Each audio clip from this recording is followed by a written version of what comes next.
Chers amis, je vous salue, je suis Ribaros Fouadjenokam, juriste en droit du travail, vous le savez déjà, en droit du travail français, spécialisé en droit du travail français, et non en droit du travail, on va dire camerounais ou autre droit du travail africain, parce qu'il y a cette distinction qu'il faut opérer dorénavant sur l'ensemble des thèmes que nous traitons sur cette chaîne.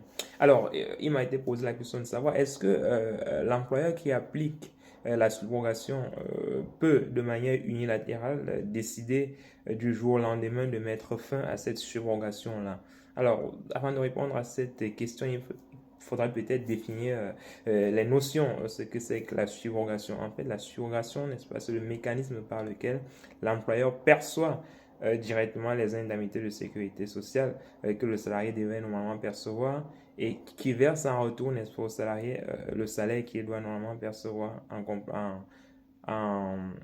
on va dire, en compensation. Voilà. Donc, le salarié ne perçoit pas dans ce mécanisme-là directement les indemnités de sécurité sociale, mais c'est l'employeur, n'est-ce pas, qui, après avoir payé le salarié, n'est-ce pas, perçoit l'équivalent de cela en indemnité journalière de sécurité sociale. C'est cela qu'on appelle la subrogation. Alors, est-ce que l'employeur qui a appliqué cette subrogation de manière continue au sein de l'entreprise sur une certaine durée, peut-il se lever du jour au lendemain et décider de mettre fin à ce mécanisme-là? Alors la réponse est bien évidemment non. Non, tout simplement pourquoi? Parce que voilà, il y a eu au fil du temps ce qu'on a appelé ou ce qu'on appelle en droit du travail un usage d'entreprise qui s'est créé. Donc, à force d'appliquer la surrogation dans le temps, à force de l'appliquer à l'ensemble des salariés et à chaque fois qu'il y a un arrêt maladie, voilà, l'employeur a fait naître ce qu'on appelle un usage d'entreprise. Alors, dans cette situation, qu'est-ce qu'il convient de faire?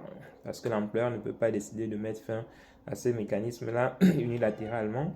Il doit, dans un premier temps, il doit informer voilà, les membres du personnel, c'est-à-dire les représentants du personnel qu'on appelle le CSE, le comité social et économique. Il doit les convoquer, il doit les consulter et les informer de la suspension, de la fin, n'est-ce pas, de cette surrogation-là. Et par la suite, une fois qu'il l'a fait, il doit informer individuellement les salariés, n'est-ce pas, de la fin de ce mécanisme de subrogation-là. Donc, une fois qu'il l'a fait, il doit également respecter ce qu'on appelle un délai de prévénence pour une entrée en vigueur effective de la fin de la subrogation. Donc, généralement, il n'y a pas de délai qui est défini par la jurisprudence, mais on estime quand même qu'un délai à partir de 3 mois, c'est un délai raisonnable.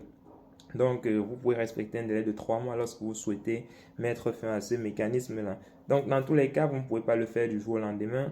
Et donc, vous, en tant que salarié, si demain, l'employeur se lève et vous demande et vous dit, vous informe, n'est-ce pas, de la fin de cette subrogation-là, vous pouvez vérifier les règles qu'il vient de décliner en amont. Si ces règles ont été respectées, dans ce cas, l'employeur pourra valablement le faire. Mais si ces règles n'ont pas été respectées, vous êtes en droit de vous opposer à cette façon d'opérer de l'employeur. Voilà, je crois que c'est très clair pour vous maintenant. Donc, n'hésitez pas, comme toujours les amis, à commenter, à partager, surtout à vous abonner pour que nous puissions avoir une communauté qui se développe au jour le jour et que nous puissions continuer à travailler et à traiter davantage des thèmes qui vous intéressent en droit du travail français de manière plus précise. Allez, bonne journée à tous les amis, on est ensemble.